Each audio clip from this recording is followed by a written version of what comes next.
Olá, meu nome é Lorena Calisto e eu sou aluna de graduação em Ciências Atuariais na Universidade Federal de São Paulo, campus Osasco. Esse vídeo foi elaborado sob a orientação do professor Luiz Augusto Maluf, como parte da unidade curricular Análise de Dados Aplicada, cursada por mim durante o segundo semestre de 2024. Nesse vídeo serão apresentados o cálculo e análise do valor em risco da ação da Camil Alimentos para uma posição comprada no dia 28 de novembro de 2024 por um período de manutenção de 1 até 30 dias, utilizando-se do método GART, que, de maneira sucinta, é um modelo estatístico utilizado para modelar a volatilidade de uma série temporal e identificar heterossedasticidade condicional, com base em informações que efetivamente já ocorreram. Bom, como vimos, utilizaremos o modelo GART para o nosso estudo, que se destaca muito porque ele considera que a volatilidade pode variar em diferentes períodos, refletindo choques e períodos de alta ou baixa instabilidade. E isso é muito importante porque ele é capaz de identificar padrões de volatilidade nos retornos financeiros, prever a variância futura e compreender melhor os riscos envolvidos. Isso torna o modelo uma ferramenta essencial para analistas e investidores, auxiliando na precificação de ativos, na gestão de riscos e na tomada de decisões com mais informações.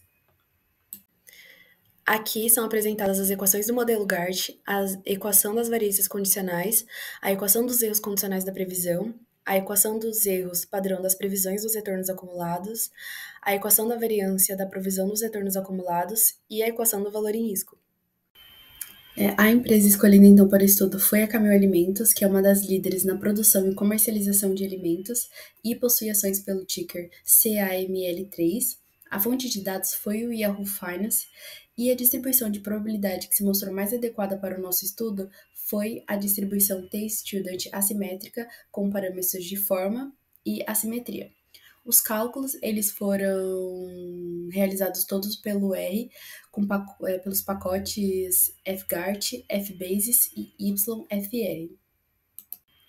Bom, aqui podemos ver esses dois gráficos, que são gráficos que utilizamos baseados nas informações das cotações da empresa Camil Alimentos, do um período de novembro de 2017 a novembro de 2024. O primeiro gráfico é o gráfico de cotações, onde podemos observar aumentos e reduções dos preços das ações, ou seja, a volatilidade, onde até podemos perceber que a série ela apresenta uma maior volatilidade após 2020.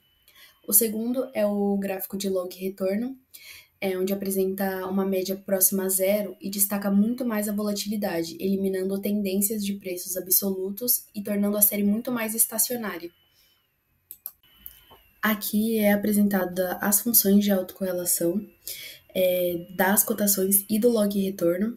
A ACF das cotações, a gente consegue ver uma lenta diminuição durante as 30 defasagens, porém, ela é uma diminuição muito lenta, muito pequena. Ou seja, é um comportamento característico de uma série não estacionária, uma vez que essa dependência temporal, ela não diminui rapidamente, o que já acontece na ACF dos log retornos, que apresenta um comportamento característico de série estacionária, uma vez que as autocorrelações decaem para zero.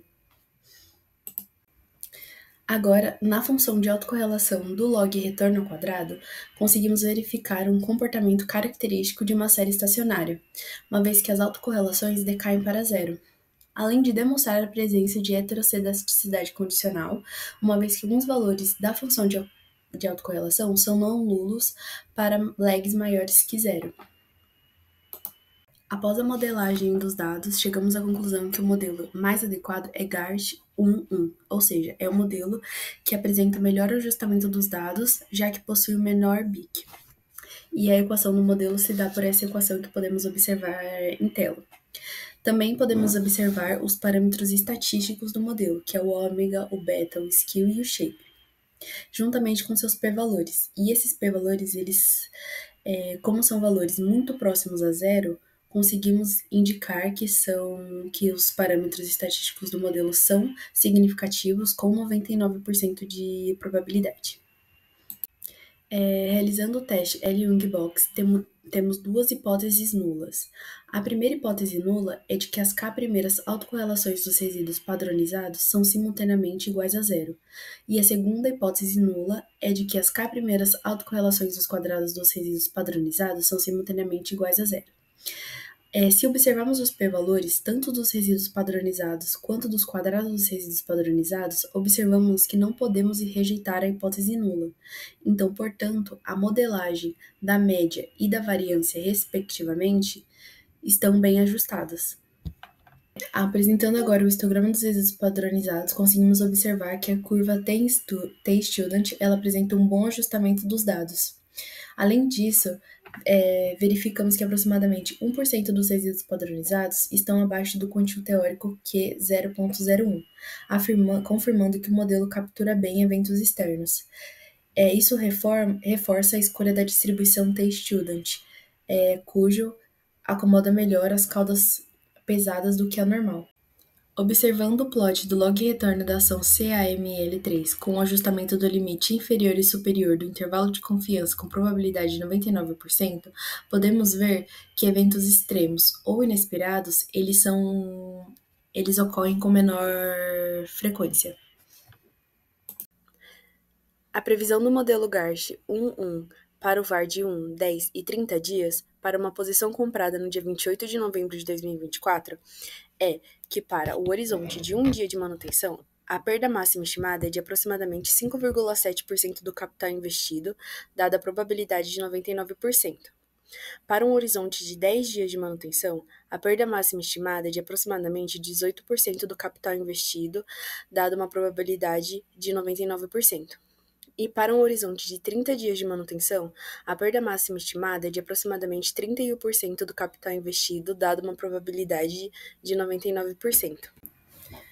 Bom, com a conclusão do nosso trabalho, temos que, com base em todas as análises e interpretações que realizamos, temos que o modelo GART 1.1 mostrou-se o mais adequado para a série de log retornos da ação CAML3, uma vez que passou nos testes aplicados aos resíduos padronizados, os quais indicaram que os resíduos se comportam como um ruído branco.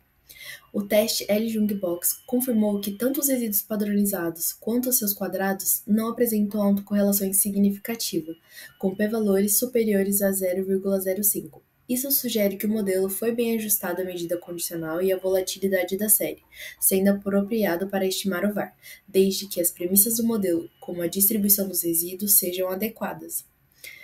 O cálculo do VAR para os horizontes 1, 10 e 30 dias obteve-se uma perda máxima de 5,7%, 18% e 31%, respectivamente, com um nível de confiança de 99%. Esses valores indicam que a ação da CAML3 apresenta um risco moderado, com perdas possíveis dentro de uma faixa controlada ao longo dos diferentes horizontes. O modelo também sugere que, para investimentos ao longo prazo, o risco acumulado deve ser monitorado de forma mais cuidadosa, uma vez que as perdas potenciais se tornam maiores à medida que o período de análise aumenta. Porém, é bom reforçar que essas análises realizadas ao longo do trabalho, elas não são indicativo para compra ou algo do tipo, elas são apenas um estudo.